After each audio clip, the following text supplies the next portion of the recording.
شروع اللہ کا نام لے کر جو بڑا مہربان نہایت رحم والا ہے۔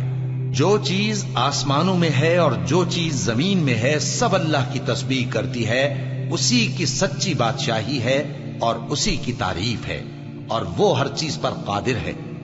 وہی تو ہے جس نے تم کو پیدا کیا، پھر کوئی تم میں کافر ہے اور کوئی مومن، اور جو کچھ تم کرتے ہو اللہ اس کو دیکھتا ہے۔ اسی نے آسمانوں اور زمین کو حکمت سے پیدا کیا، اور اسی نے تمہاری صورتیں بنائیں اور صورتیں بھی اچھی بنائیں، اور اسی کی طرف تمہیں لوٹ کر جانا ہے۔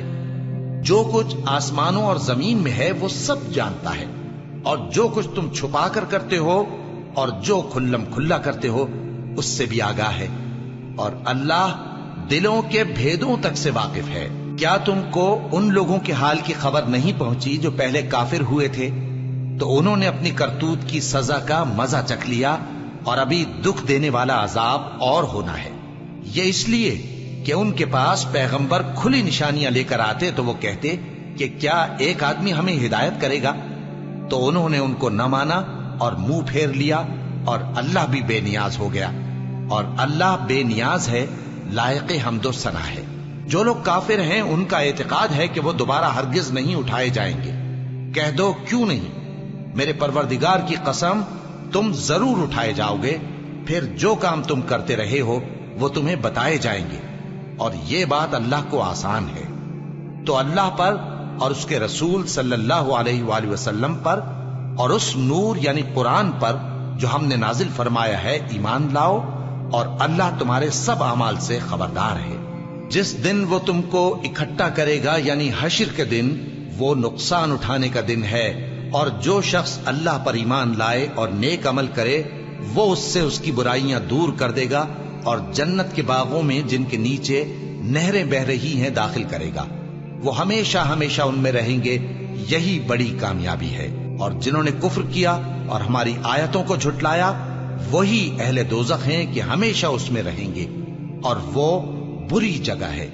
کوئی مصیبت نازل نہیں ہوتی مگر اللہ کے حکم سے، اور جو شخص اللہ پر ایمان لاتا ہے وہ اس کے دل کو ہدایت دیتا ہے، اور اللہ ہر چیز سے باخبر ہے۔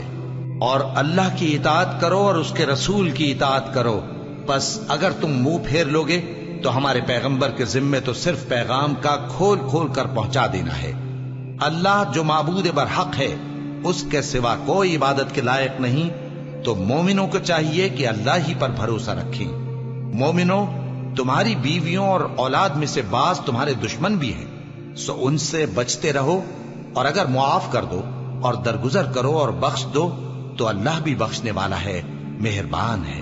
تمہارا مال اور تمہاری اولاد تو آزمائش ہے، اور اللہ کے ہاں بڑا اجر ہے، سو جہاں تک ہو سکے اللہ سے ڈرو اور اس کے احکام کو سنو، اور اس کے فرمانبردار رہو، اور اس کی راہ میں خرچ کرو، یہ تمہارے حق میں بہتر ہے۔